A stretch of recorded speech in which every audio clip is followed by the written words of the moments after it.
everyone for joining us. My name is Gabriella, Cancer Health Educator at the University of Arizona Cancer Center here in Phoenix. We are so grateful for you all to join us to continue the conversations of how we can continue to help each other during these times of the COVID-19. So I'm joined by my colleague Desiree, and she's here as well. Hi, it's nice to see everyone. My name's Desiree. I'm also a health educator with the University of Arizona Cancer Center, and I want to thank everyone for their time and joining us for today. Yes, so today it is such a treat because we have the wonderful and talented Lena Spotleson, and she is a member of the Arizona Cancer Society, and as part of what we all do to help communities, learn about cancer prevention and every way that they can help themselves. So we're so honored to have Lena join us and continue this conversation of how the American Cancer Society is continuing to serve others. And we also have Beth Hauser and Taylor Ransom, which we're very grateful for as part of the team. So with that, I will allow them to introduce themselves, starting with Lena. Hi, everyone. My name is Lena Spotleson. I am a Senior Community Development Manager for Making Strides Phoenix, which is our breast cancer department for the American Cancer Society. I am also a stage 4 cancer survivor. Years ago, I was an educator. I was a teacher, and I left teaching to come work for the American Cancer Society after my cancer battle. Thank you. Mm-hmm. And Beth, would you mind? Oh yeah, no problem. My name is Beth Hauser, and I am basically a hospital systems manager for the American Cancer Society for the last 14 and a half years. And I have the pleasure of actually being the U of A Cancer Center / St. Joe's Dignity hospital manager. So I kind of from the top down try to manage that. And I'm also a cancer survivor as well. And I am Taylor Ransom. I am the program manager of mission delivery over here at ACS. Unfortunately, I've had family and friends impacted by cancer. And so I knew cancer was an important cause that I wanted to be involved in. And the American Cancer Society is just always something that I admired. I've been involved with relay since high school, managing relay teams with my school, with our volunteer groups. So it was a very lucky opportunity that I jumped into about almost 3 years ago. So yes, happy to be here and running our programs and services for patients. Thank you for that. So going off of the topic of today's conversation, would you all be willing to kind of guide us through some of the different things the American Cancer Society at ACS is doing to help communities during this time? I think there's always an importance to garner these conversations and really help each other understand where one can go to, how to navigate these conversations with themselves. So what is ACS doing currently to help communities? Okay, so I've got some notes on my other screen, so don't mind me if I keep looking over.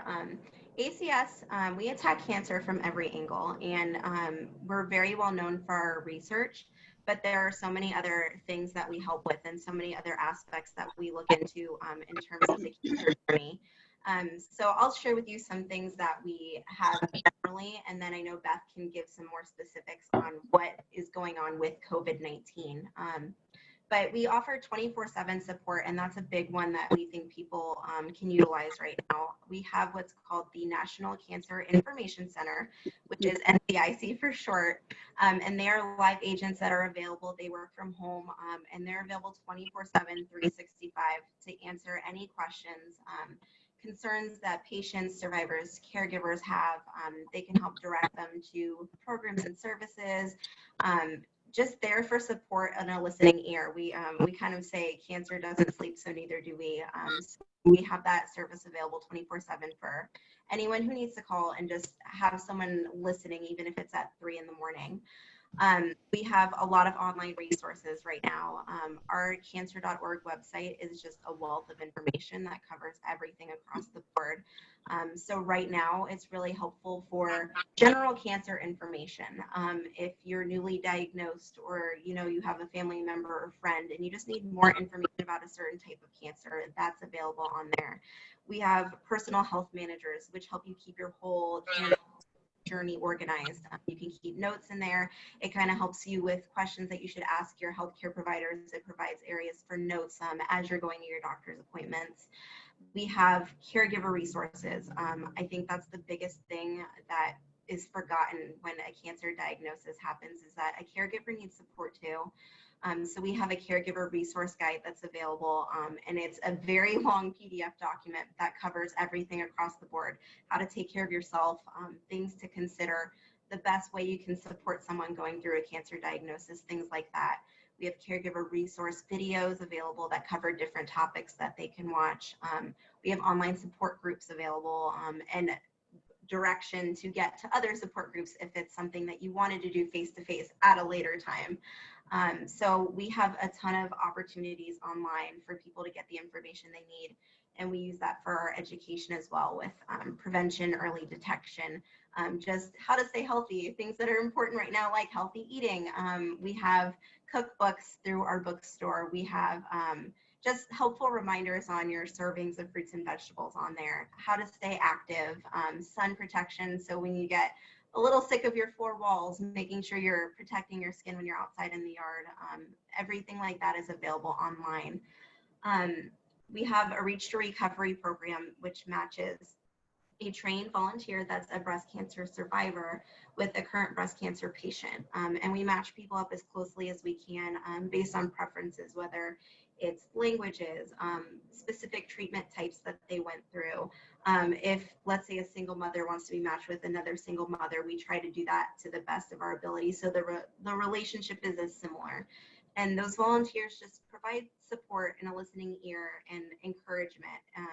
And for the patient, it's easy sometimes to talk to someone who understands what you're going through, who's been through the same thing, that can really help motivate you. So we have that program that can still be done over the phone, over emails, Zoom chats just like this, which is a great program to have. And then we do have a number of programs and services that assist with access to care that we work through. NCIC, again, patients can contact NCIC and talk to them about any of their needs, whether it's transportation, lodging, things like that. But I'll let Beth get a little more into the weeds about how things are maybe being modified right now, or how they're looking with COVID-19. Okay, hi. So for COVID-19, we're still here because cancer doesn't stop, and neither do we. So, there's a couple things that we are doing right now. The first and foremost is our ACS continues to lobby for legislation to support cancer patients and their families, including advocating for cancer patients during the public policy deliberations related to COVID-19. Obviously, since we're all social distancing, virtual human contact is critical during this time. So the cancer information specialists, like Taylor said, are still here to help anybody 24/7. And the number you would call would be 1-800-227-2345. And at this time, knowledge is power. So cancer patients and caregivers can find help dealing with COVID-19 and cancer and more via our, yes. Hear me? Yes. Hello? Okay, sorry, I didn't know. So if you would want more information about that, we have a COVID-19 page on our website. We have life-saving research that continues throughout this, totaling 420 million with 749 active grants. And because social distancing means the keep home, it is a good time to help them understand the dangers of e-cigarettes. So we have tools and resources for parents and guardians to, as they spend time, can be found cancer.org/youth vaping. And a big part of ACS is also has a community transportation program where we award funds to health system partners to provide transportation for patients to get to their treatment back and forth. The University of Arizona Cancer Center entity has funds that are currently distributing to patients to remove this barrier, more access to care. Hello? We can hear you. I think I lost the Zoom though. Oh, Do you see me? Beth, Yeah. we can still see and hear you. Okay. Sorry, mine doesn't like to show. My computer is going nuts right now. So, okay, I can't see you, but you can. So I'm going to keep. Our hotel partner program is still very active right now, currently, to assist patients with lodging through our valued hotel partners. Patients and caregivers can contact our 800 number to discuss their lodging needs. And last but not least, our patient navigators help hundreds of Arizona patients each year to navigate their way through the healthcare system and their cancer journey. Patient navigators can help connect patients with the resources, programs, and services to assist with their needs. In Arizona, we currently have 2 navigators. One is at the site, UAZ Cancer Center at Dignity, and the other is at Valley. The resource that you all have is Rose Oliveira, and she's located at the Cancer Center and works with the care communication team to make sure that patients that are diagnosed with cancer, they now to help any questions and any answers. And I do want to give Lena a second. She is very, very familiar with our ACS CAN advocacy group, which I don't think a lot of people know as strongly as they know about the American Cancer Society. So I know she wants to share some information about what they're doing right now as well. And for those of you that don't know what the American Cancer Society Cancer Action Network is, or ACS CAN, basically they are they're kind of our sister organization or the arm of our organization that engages with public officials and elected officials to make sure that cancer is the top priority. I know that they were very instrumental prior to the COVID-19 stimulus bills being passed. They were instrumental in advocating for cancer patients and their families to make sure that they were taken care of. So that's all I wanted to share about ACS CAN, but they are still actively working and advocating for cancer patients and their families. Mm-hmm. Mm-hmm. Great, thank you. Had a little comment, Beth. You kind of cut out on the website for youth vaping. Do you mind sharing that again? Yes, I am so sorry. You know, my computer has been giving me such issues. I am so sorry. Yes, so because we are home with the kids, resources for parents and guardians to use with their children as they spend quality time together. Those resources can be found at our website at cancer.org/youth vaping. Thank you. Mm-hmm. And we're happy to send you links, and we have a great infographic that has clickable links as well. So we can send that as well if you want to be able to share it with anybody or have anything that's easy access for, you know, patients, caregivers, staff, anything like that. Okay, great. So the next question we wanted to ask was, how is the COVID-19 affecting screening and treatment for cancer patients? So one thing that that we always want to make sure is that patients and caregivers are talking with their healthcare providers about their concerns and any questions that they have with their treatment plan. And then the healthcare provider will determine on a case-by-case basis what the correct or proper screening or treatment guidelines would be for that specific patient at the time. So, you know, as always, we want to encourage that they talk to their doctors, their healthcare providers about what that looks like for that particular patient.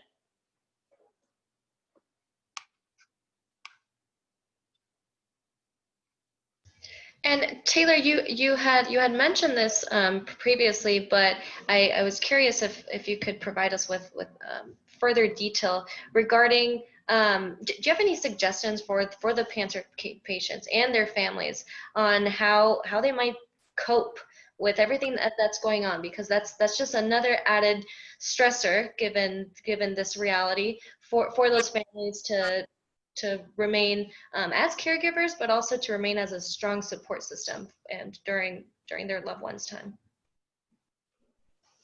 And you, Taylor, you are currently on mute. There she is. So much. Yeah, so again, I'm going to emphasize what Lena had suggested with talking with healthcare providers. Oftentimes they have some awesome resources that they can share, or they can direct patients to someone specific that they recommend, or they maybe know someone who helps with emotional wellness that works specifically with cancer patients. But we do still have a handful of resources available online, and one of the links I'll send you, we actually have the National Institute of Health's Emotional Wellness Toolkit just linked on our website, which has a lot of great resources. Some support groups are online, some are over the phone, and for both caregivers and patients. So on our website, I can also send a direct link to support pages, and then patients or caregivers can click there directly and see what interests them with what options are available.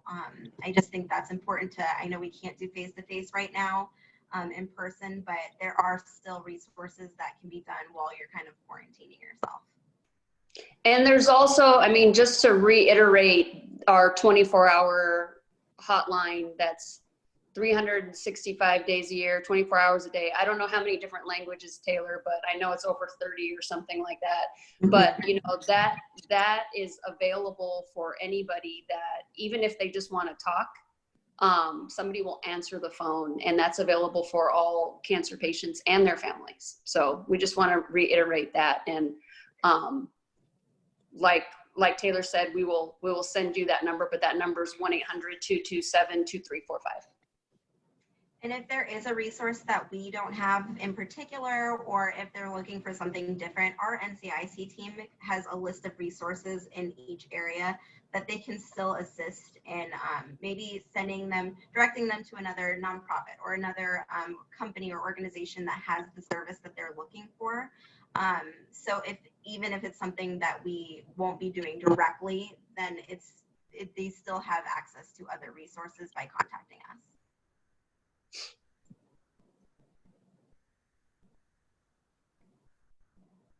Great, thank you. I have a question for Lena. You mentioned that you work for making strides against breast cancer. So how are the fundraising efforts being impacted by COVID? I know we can't do any of the fundraising events because, you know, you are trying to practice physical distancing. So it's kind of difficult to do walks, fundraisers, and that sort of thing right now. Mm-hmm. It is very difficult, and you know, it hasn't really affected, since my event's not until October, it hasn't really affected this particular entity of the American Cancer Society yet. Not to say that it's not going to, because I'm sure it will, because it's affecting everybody. But our relay staff, who were supposed to have events this spring, you know, one started in February, they had a bunch through March. We're supposed to have a bunch through March and through April. I know that team is working together to decide how they're going to do it. I know one of the thoughts that they had is doing a virtual component. I know that there's several other organizations that do virtual components for their races. Even prior to this, they, you know, did a virtual component for somebody that couldn't be at on that specific day. So those are things that we're looking at. We also have another platform that we're rolling out, which is Gamers versus Cancer, which is where video game influencers raise money for the American Cancer Society. So there's a number of different avenues coming through the community development. We, as Making Strides, are watching these things, determining what the best course of action. Our plan is to have the walk in October, but we are also coming up with a plan B if for some reason that is not the case coming this fall. Thank you. Mm-hmm. So are there any recommendations in addition to the CDC guideline cancer patients and their families that you would recommend or provide some more information about? I would say the biggest resource that we have in regards to COVID-19 and cancer is to visit our website at cancer.org. Or like I said, the 1-800 number is such a powerful tool, useful information. You may be thinking at home of a question that you might have at like 11 at night. And if you call our number, somebody's going to answer the phone and give you some answers. So once again, 1-800-227-2345 is such a powerful tool. And that is, like I said, available for cancer patients and their families. But anything other than what the CDC recommends, same stuff. I know Taylor's going to talk a little bit about that as well. Yep, same things. I think the important thing to remember is because immune systems can be compromised, just to make sure you're doing everything extra carefully. You know, same things with washing your hands for 20 seconds, saying happy birthday twice to yourself so you make sure you're getting a good wash in. Making sure you're minimalizing your contact with other people, or if you are out, making sure you're staying at least 6 feet away from one another. Minimizing travel that's not necessary. All of those same things they're recommending. We want to make sure that's emphasized, just to make sure patients are taking care of themselves. You know, if you know someone that's sick, by all means, you know, keep your distance from them so you're not putting yourself at risk.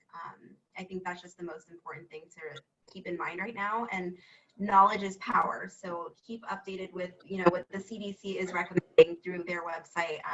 Again, if you do have questions or concerns, contact us through our 800 number and see anything else that you might want to be considering. But just take everything to the extreme and make sure you're taking care of your own personal health.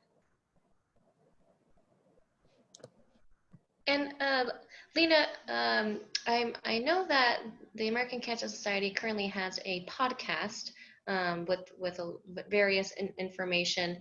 Is there any like important tidbits that you think would be beneficial for families during this time to consider listening into? Any topics? You know, they keep it updated pretty much all the time. I don't never know what the subject's going to be. I know COVID-19 has been something that they're discussing, but I would say listen in, see what's available. And if there's something, you have a question about something, then call up. You know, maybe you don't have time to listen to the podcast, maybe you do, I don't know.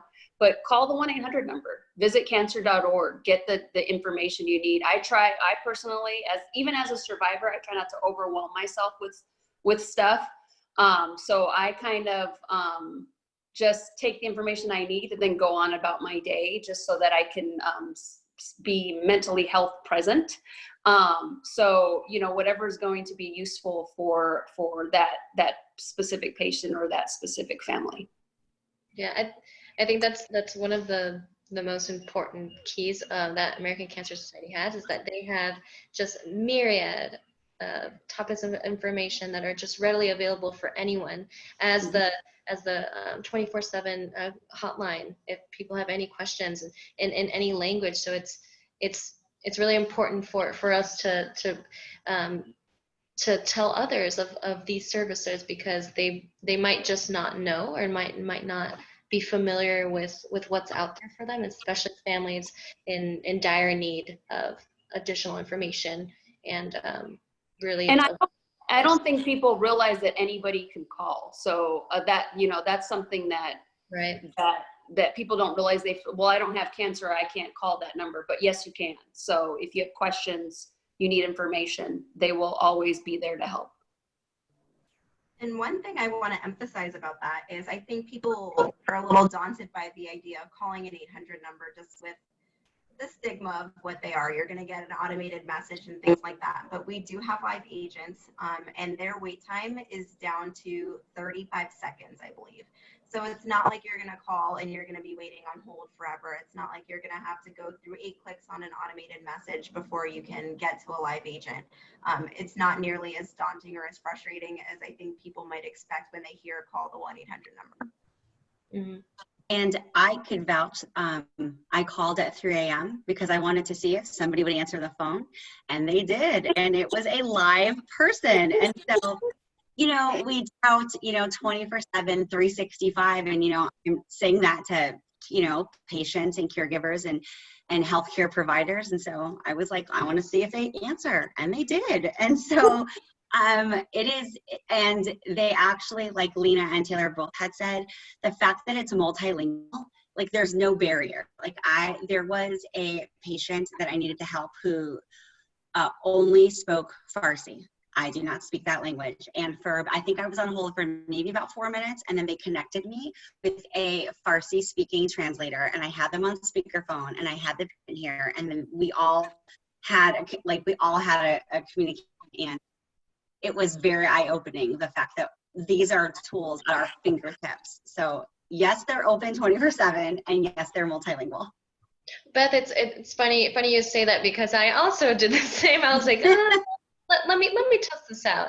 Yeah. And sure enough, the time frame was very short. I wasn't put on hold for 2 hours. I spoke to someone in Spanish, so That's awesome. I'm so happy. Like we can all attest to this incredible service, and that we really hope other people can continue to utilize it. It's at their fingertips. Yes.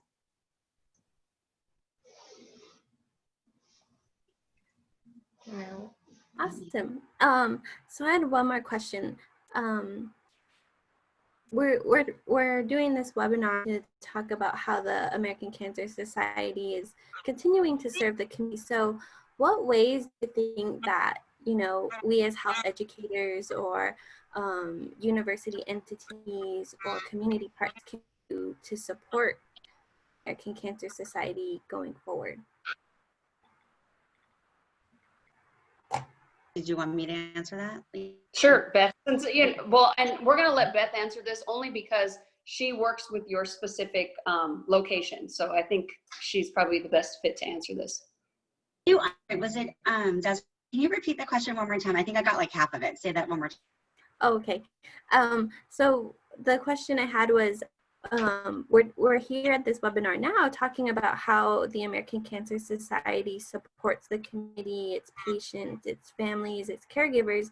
So what can other organizations as a community partner, health educators do to support the American Cancer Society going forward? That is an awesome question. You know, we always just like our community partners, and the fact that partner with Dignity and with the University of Arizona Cancer Center. I just think, you know, making sure that the patients know, like just really pushing out the fact that we are still here, that we have stopped helping patients. Just again, knowledge is look to make sure that our providers and our healthcare educators just kind of push out that message that here are the resources. And we also have, there's so many resources available for individuals and families to access online. I know we've talked a lot about our cancer.org website, but also we will love to share this infographic called COVID-19, which and resources that has easy to access information and links, and that for sure is like your go-to stop. So I would just encourage the community to ensure that they know that just because COVID-19 is a pandemic doesn't mean cancer stops, and doesn't mean that we are no longer here. We are all here, all trying to make sure that we get the information out as Great, thank you. no problem. And in our next slide, we also provided a few resources as well that we'll post here for folks to really look into. But we'll also certainly add all the links that you all sent us, in order for everyone to have that accessible to them, and ones that, I mean, they're highly important now, but certainly we'll add that as well. Does anyone in our participant feed have any questions for these lovely gals?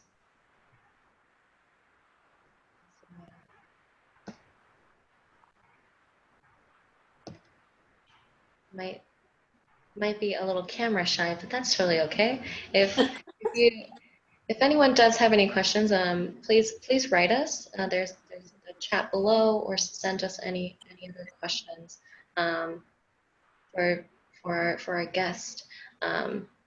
Now, if there are any questions moving forward, we do want to be respectful of your time. So if you all have, Lena, Beth, Taylor, if you all have any last minute key takeaways that you'd like our community members to know, I send it off to you. Well, I just wanted to say we appreciate you doing this to, not only for your community, but for our community. You guys have always been a great partner for us, and we appreciate what you do for our cancer patients and their families. Absolutely. Yeah. And the one takeaway I'll say is just don't be afraid to reach out if you need any kind of support. We're always here. We can all attest to that. We're always. And I did have a question, if I may. I was having trouble finding the chat, so sorry I wasn't able to type it up. But I do know that the elective surgeries were put on pause right now. And I don't know, that seems like a very broad, vague term. I don't know if you guys have had any experience with cancer patients having to delay a surgery or treatment, or even this news that we're hearing about certain medications not being available due to the manufacturing being like offshores and that sort of stuff. So anybody that is currently in active treatment is continuing to get their treatment. The elective surgeries, from my understanding, is like if you need shoulder surgery or if you need knee replacement or things like that, and not anything that's life-saving.